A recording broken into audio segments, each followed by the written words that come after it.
Welcome to the Dropship Podcast, where you'll learn how to build and grow a high-ticket dropshipping business and hear stories from successful e-commerce entrepreneurs. Let's kick this thing off.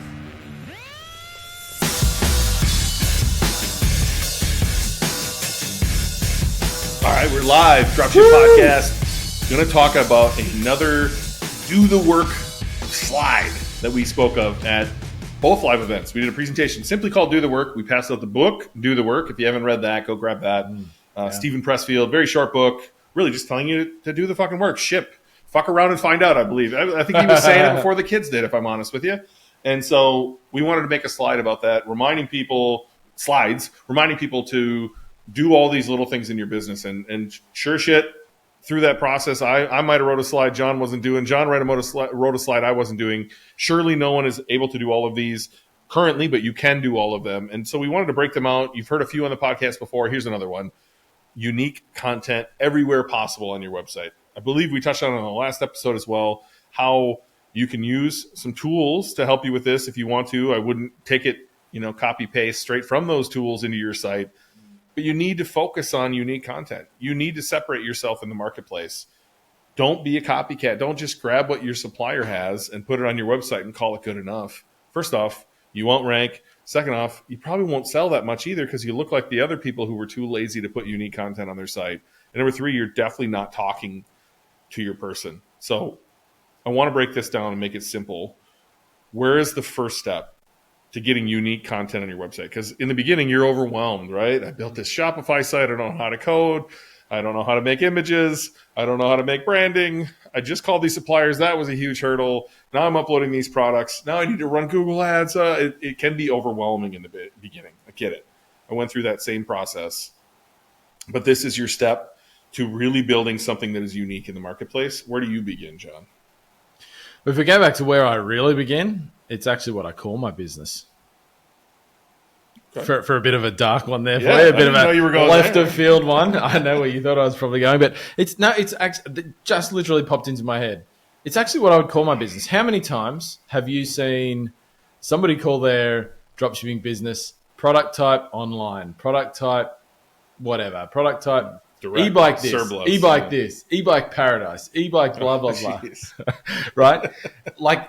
And e-bikes is the one that springs to mind because there were literally at one point, I don't know if it's still the case, 50 stores that all started with e-bike and then some variation that denoted they were sold online, right? And it's like, if you're the customer, let's forget the fact there's 50 people selling the same shit to begin with, which is, already confusing enough as to who am I going to buy from? And then their names all look exactly the same. It's pretty possible that a customer's going to click on one web. Half of those were using the same Shopify theme too.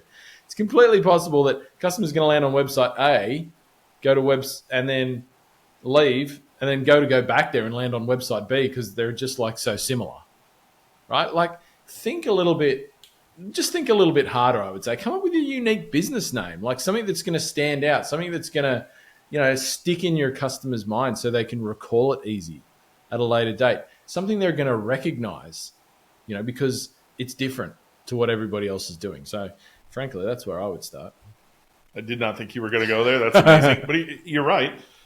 I'm trying to think where else you should go in the beginning. Certainly, your homepage is something I think people spend a lot of time on. I think you should get a unique slider image. I think you can do a lot with AI in that realm nowadays. I sent you an Instagram reel. There was a girl running into a soccer field and then used Photoshop to put a castle in there and a tree with leaves on the ground. It was unbelievable what you can do crafting images nowadays. By all means, craft an image. Perhaps your supplier could help you out with a lifestyle image they've been given that they're not using anywhere as well. Think outside of the box to get that. When I think unique content, I think, first place is first, product page. You have to get your product pages right because that's where the only place traffic is going in the beginning. And so you have to take the time to think through your customer's eye, look through their eyes at your product page. I often reference my local Ace Hardware. So if I walk into my Ace Hardware, there's one guy, you can only go down one or the other side of the aisles, and there's a guy blocking each one. And they immediately stop you and say, what can I help you find today? And me being the dummy I am, I have whatever I broke. I have the screw, I have the nut, whatever in my hand. And I'm like, please help me find this thing because I don't even know where to go. and they'll help me find that, or they'll walk me through if I, when I needed a new dehumidifier for my home, they walk me through the options and the benefits and the pros and cons of each one. Like, they are a human product page. Yeah. And so can you get your product page to not just say the generic stuff that you got from your supplier, but really talk to the person behind the screen who's looking at buying a pellet grill, a dehumidifier, whatever it is that you sell? How are they thinking about this? What problem are they trying to solve? And can you speak directly to that person and then understand where their head goes next? Like, do you have this problem? Great. This product actually helps with that problem. And I know you're thinking about X, Y, and Z, and you're comparing whether you should get this versus whether you should get this. But here, let me walk you through why this machine, the same way a salesperson would talk to you in a store, and the same objections you might bring up when you're talking to that salesperson is exactly what you should talk to your customer. And that needs to be literally on every page of your site. And I know that sounds daunting, but you have to start somewhere. Can you start on the page that is getting the most traffic in your Google ads and start there and try to craft the best page possible? I know we had Blake talk about this at Noosa, like, copywriting in the direct response way. And I touched on, using the before and the after state of the customer. Do you have any tips on how somebody can talk to a human and really think through how to, number one, be unique, but number two, actually start selling on their product page? Talk to a human. So, that's legit. Talk to your customers. Do you know what I mean? Like, encourage people to call your business. I think, once again, this is has been another do the work topic. I think it's already been on this podcast. But, find ways to get, it's hard right at the beginning to know the depth of these things, right, with your customer. You're going to learn that, right? I don't think there's any real way that you can know it ahead of time when you first start. You're going to learn it over a couple of months or so or more. But literally find whatever way you can to get people to call your business, and then just talk to your customers. Ask them what they're going to do with the product. Ask them what they're looking for. And there's some other stuff you could ask them as well. But yeah, I think the more you can talk to people, the more you can speed up people contacting you and having an interaction with them. The more you're going to get along. I mean, you talk to your suppliers about it as well, I wouldn't overlook that either. A lot of your suppliers are going to be your customer, particularly if you're in a passion-based market, or an enthusiast market, as we call it. A lot of suppliers will have developed products to kind of scratch their own itch, particularly if they're on the smaller side. And, sometimes you can learn from them about why people are buying your products, what problems it is they're looking to solve, how their products solve those problems, what's the way they solve those problems. And the reality is that, they're part of their role in your relationship is to help you to sell more of their stuff. I think a lot of people are like, oh, I can't ask my supplier questions because they'll think I don't know anything. But suppliers don't expect you necessarily to be an expert on their particular products before you've even sold any of them. So can you ask your suppliers some of this stuff as well? I think you can. Hey, if you've been thinking about starting your high-ticket dropshipping journey with us here at Dropship Breakthru, but you've got questions, you're unsure about what's inside the course, you're unsure if it's right for you, or you just love to hear from the experience of our students, you can jump on a free call right now with a member of our team who is also a Dropship Breakthru student and successful high-ticket dropshipper to talk about all of those things. Just head to dropshipbreakthru.com/call and book your call today. I want to read a difference. There's a product online, and I want to read the difference between what the supplier has on their website and what is on a website that I think is well written. And I just want you, the listener, to think through this. Okay? So this is on the supplier site. This product is called the Bedroom Machine. It is an air purifier for your bedroom. Yep. The supplier says, the Austin Air Bedroom Machine is designed to give you the ultimate protection. And then it goes into results of clinical trials. That's the second line, literally. The results of 2 separate clinical trials. What the fuck? None of that is what the customer is worried about in their first 10 seconds, right? They have a problem they're trying to solve. Our first line on this website that I'm looking at is, do you wake up with a dry throat or stuffy nose? Or does your loved one snoring wake you up each night, resulting in a restless sleep? What brings you in more? What draws you in more there? Them saying, the product is the best. Here's 2 results. That, none of that makes sense to me at all. One of them is talking to the person, and one of them is, again, describing the product. And I think too many people fall into that trap where they just say, the product name is the best. The product name does this. The product name, and most suppliers are not good at copywriting. They are not good at selling, which is why they need you and I to sell their fucking products. Yeah. They are good at making a great fucking product. And it is your job as a marketer to realize who you're selling to and how to speak to that person, what problems they have and how you can solve them. Again, going back to a recent episode, this is why you shouldn't have 10,000 plus products on your website, because you don't know who you're talking to. If you know exactly who you're talking to, if you know the exact problem they're trying to solve, you can write a product page that lets them know, I empathize with you, I get where you are, this product can help you get where you're going, and I understand you might have this objection or this objection or this objection, but here's how we can solve that for you. And that's it. And then ask for their credit card. The same way you would do on a sales call, the same way you would do in person. Yeah. And you got to remember as well, like a lot of suppliers aren't even selling direct to customer. So their descriptions weren't actually written to sell the product anyway. Like in the first place, it's not like meant to be sales copy. So, I mean, it's good to take that and learn from it. But yeah, I mean, if you really want to sell products, you've got a right to sell, not just, right to tell like the customer. Like I said, the customer can see what's on the fucking screen, right? There's a product image there. Why would you then describe what it is in your description? Like the customer's just going to go, oh, well, duh, I'm not an idiot. I can see the thing there. You've already told me what it's called. Why are you telling me the name another 5 times in your description? And so absolutely. I mean, it's one of the really massive places that you can be unique. I think another one I really like, which I talk about a lot, where you should be unique and where you can be unique and unique content is your offer and how you talk about your offer on your website. Right. So when I say your offer, like when a customer's considering purchasing from you, what's the full deal? Like what are they? Yes, they're getting the product, and yes, it's the price of the product, but it's your shipping, it's your returns, it's anything else, your price match guarantee if you've got one of those, any of the other, benefits, if you like, additional value that you provide in some way, whether it's a free product or hooking them up with an installer or whatever it might be, like how you talk about that on your website. If you talk about that exactly the same way that everybody else does, and your offer is the exact same as everybody else does, then you have no marketing advantage from that. It's like, it's just a zero field.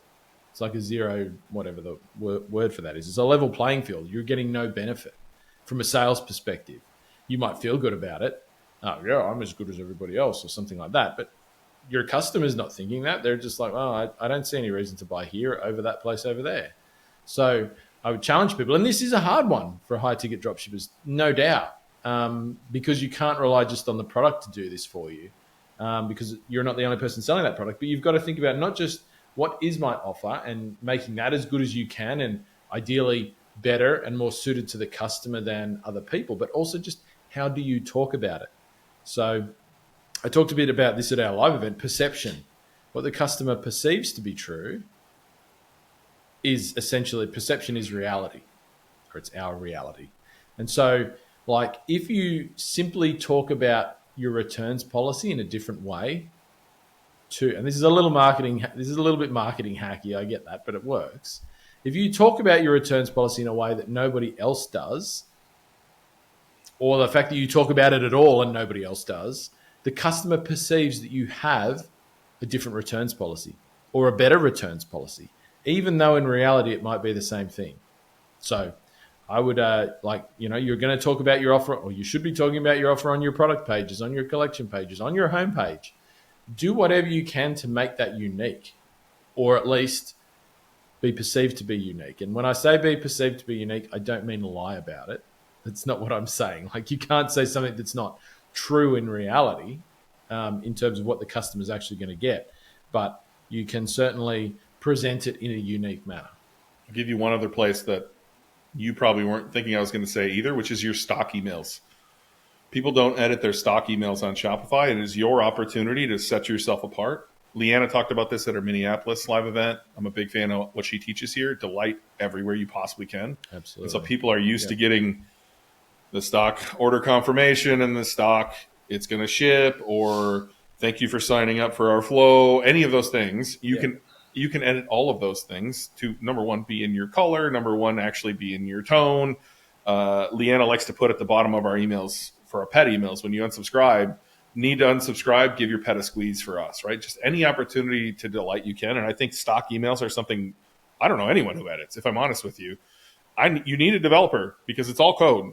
And so I'm going to lean on Leighton here, Leighton at Vision.io, if you want to check him out. He's the one who edited all of ours at Paramount Pet Health. Now come order a dog supplement, pet supplement, and see what you think of our emails. Maybe you'll see why I think it's important, but it's just another place to get unique content. And so product pages, collection pages, homepage, that's all great for SEO, right? And your all of the blog posts you write better be unique. Like hopefully it's not copy and paste, right? Yeah. John talked about offers. I talked about images on your homepage being unique.